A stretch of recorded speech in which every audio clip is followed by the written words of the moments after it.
Welcome to the Meteor Instructional Best Practices webinar series. Meteor Education is a leading educational services partner working with education providers to help them create high-impact learning experiences.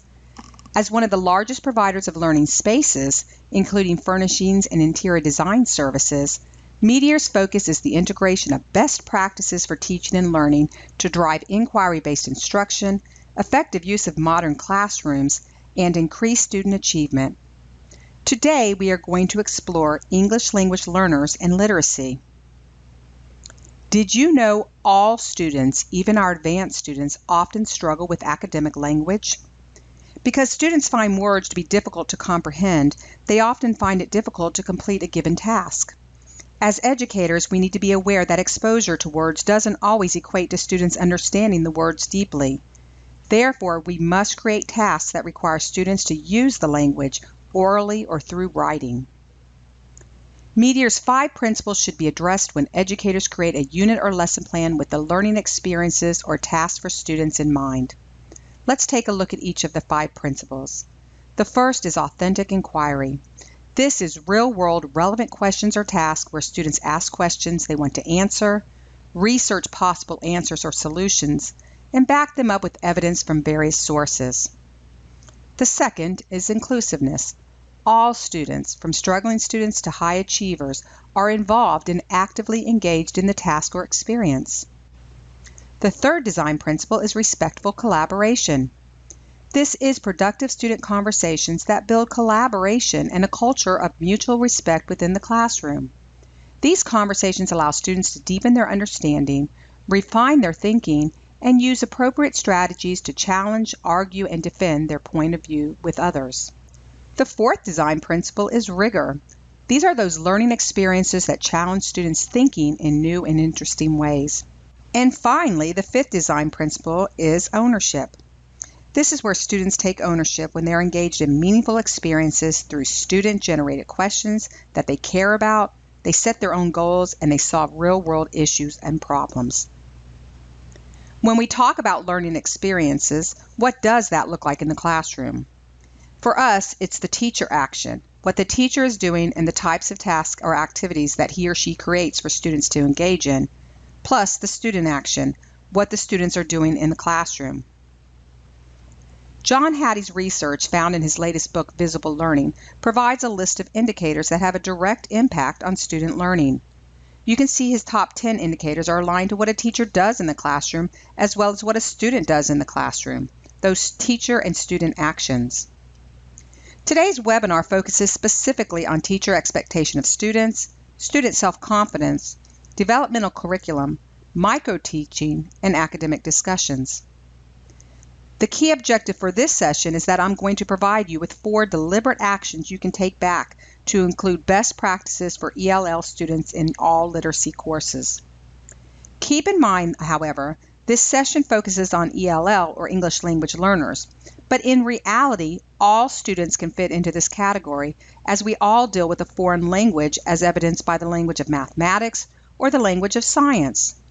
The domain-specific vocabulary, those Tier 3 words, can be as challenging as learning a new language. So many of the strategies that I'm going to talk about are appropriate for all students who may struggle with vocabulary and language.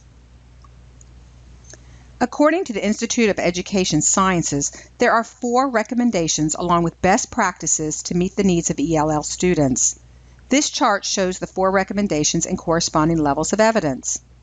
The 4 recommendations are to teach a set of academic vocabulary words intensively across several days using a variety of instructional activities.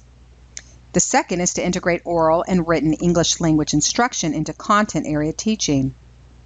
The third is to provide regular, structured opportunities to develop written language skills. And the fourth is to provide small group instructional interventions to students struggling in areas of literacy and English language development. You will notice that teaching academic vocabulary and integrating oral and written English language instruction into content areas shows strong evidence for increasing student achievement. Also, there are many themes that cross all 4 recommendations. For our purposes today, we are going to focus on recommendation 2 and specifically how to build students' English language and literacy skills while teaching history, social studies, science, and other content-specific disciplines. As I said, you're going to have 4 deliberate actions to take after this webinar. Here are those 4 deliberate actions. To strategically use instructional tools to anchor instruction. To explicitly teach the content-specific and academic vocabulary. Providing daily opportunities for students to talk about content. And providing writing opportunities to extend learning and understanding of content. The first deliberate action is to strategically use instructional tools to anchor instruction. It is really important to create a hook for students to anchor their understanding of key vocabulary, words, and the content. Let's use an example. Let's say that a teacher was preparing a lesson to meet the life science objective of this. Students will be able to identify features in an animal's environment that impact its quality of life. Prior to this lesson, a teacher may use a video. YouTube and other public websites provide a rich selection of video clips, or maybe a set of pictures as students are comparing the zoos of today to the zoos of those 50 years ago.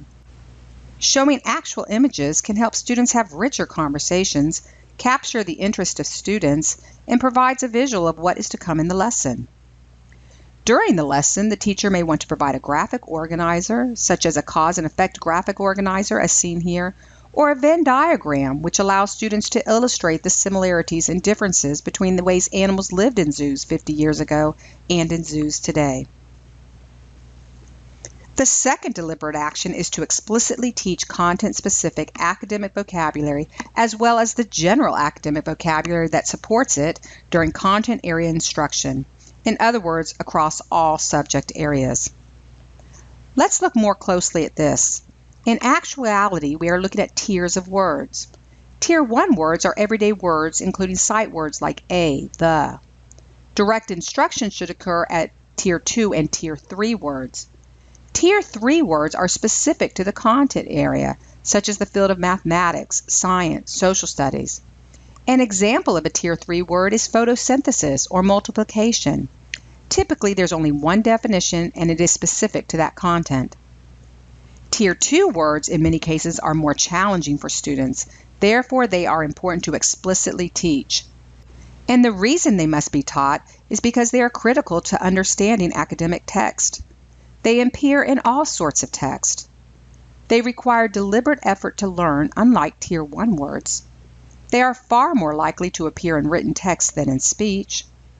They often represent subtle or precise ways to say otherwise relatively simple things, and they are seldomly scaffolded by authors or teachers, unlike Tier 3 words. Here are some words that would be considered Tier 2 words. For example, the word angle could be the math term for a figure formed by 2 lines projecting from the same point, or it could be referring to fishing with a hook. Likewise, the word groom could be the person marrying the bride, or to take care of your appearance. Let's say that you were teaching a science lesson on photosynthesis. We should agree that photosynthesis is a Tier 3 word because it is content specific. If you were to simply describe or provide the definition, the plant's process of converting sunlight and air into food, do you really think your ELL or struggling students would understand that? Probably most students would have no idea. And the reason is that there are 2 key Tier 2 words seen here in red that students would have to understand first before they really could make that connection to the definition. Those 2 key words are process and converting. As a teacher, you would explain and define process and convert using more familiar words like the use for process and change for convert. And as you can see, by replacing those words, students would have a better conceptual understanding of the terms and, in a way, an anchor to connect new vocabulary to their learning. In other words, the plant's use of changing sunlight and air into food. The third deliberate action is to provide daily opportunities for students to talk about content. Some examples include having students talk in pairs or groups using collaborative structures like think, pair, share, or numbered heads. Be sure to group students heterogeneously so that students with stronger language skills can provide a model for those less proficient students. Additional opportunities can include role-playing a word or concept's meaning. This promotes processing content and practicing language at the same time. And lastly, provide multiple opportunities on a daily basis for students to engage in talk about the content. This needs to be structured, and a teacher needs to serve as the facilitator to hear the conversation, to provide support and coaching, as well as to ensure that students are talking about the content. And finally, this leads into the last deliberate action, which is to provide writing opportunities to help extend student learning and understanding of the content. Students need to write every day in every subject. It is especially important for students to jot down their thoughts, even if only in words or phrases initially, prior to talking. This allows students to gather their thoughts for a more productive conversation. For some students who struggle, this can be overwhelming and very frustrating. Therefore, the use of sentence frames provides students with a structure and a place to start. So in summary, there are 4 deliberate actions I want you to go back as you plan lessons and student experiences for your ELL and your struggling students. Strategically use instructional tools to anchor instruction. Explicitly teach the content-specific and academic vocabulary. Provide daily opportunities for students to talk about content. And provide writing opportunities to extend learning and understanding of content. Here are some questions for you and/or your team to discuss based on this short webinar. What process do you have in place to teach Tier 2 and Tier 3 words? Do you provide time for students to discuss the content being taught? Are students provided opportunities to use their newly acquired vocabulary when writing?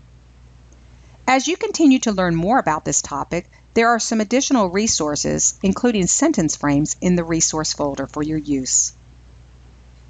This webinar series is brought to you by Meteor Education and the Center for College and Career Readiness. For more information about how Meteor Education can help you develop high-impact learning experiences, go to meteoreducation.com.